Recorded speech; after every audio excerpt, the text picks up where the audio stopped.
ഇതിപ്പോ കോവിഡിന് ശേഷമാണോ നിങ്ങളൊക്കെ തുടങ്ങിയതല്ല? ഞാൻ നേരത്തെ ഷോർട്ട് ഫിലിം ചെയ്യുന്നുണ്ടായിരുന്നു. ഇങ്ങനെ റെഗുലറായിട്ട് ഷോർട്ട് വീഡിയോസ് ചെയ്യാൻ തുടങ്ങിയത് കോവിഡിന് ശേഷം.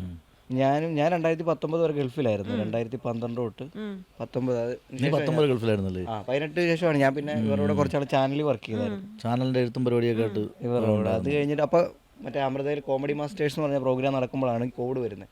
അങ്ങനെ സമ്പൂർണ്ണ ലോക്ക്ഡൗൺ ആയി. അപ്പോൾ ഈ വിനോദ പരിപാടികളാണല്ലോ ആദ്യം നിർത്തുന്നത് ഒരു പ്രശ്നം വരുമ്പോൾ. അപ്പോൾ അങ്ങനെ നിർത്തി എല്ലാവരുടെയും വരുമാനം നിന്നു. വേറെ ഒരു പരിപാടിയില്ല, വീട്ടിൽ തന്നെ ഇരിക്കുന്നു. അപ്പോഴാണ് ഞാൻ ചാനൽ തുടങ്ങി.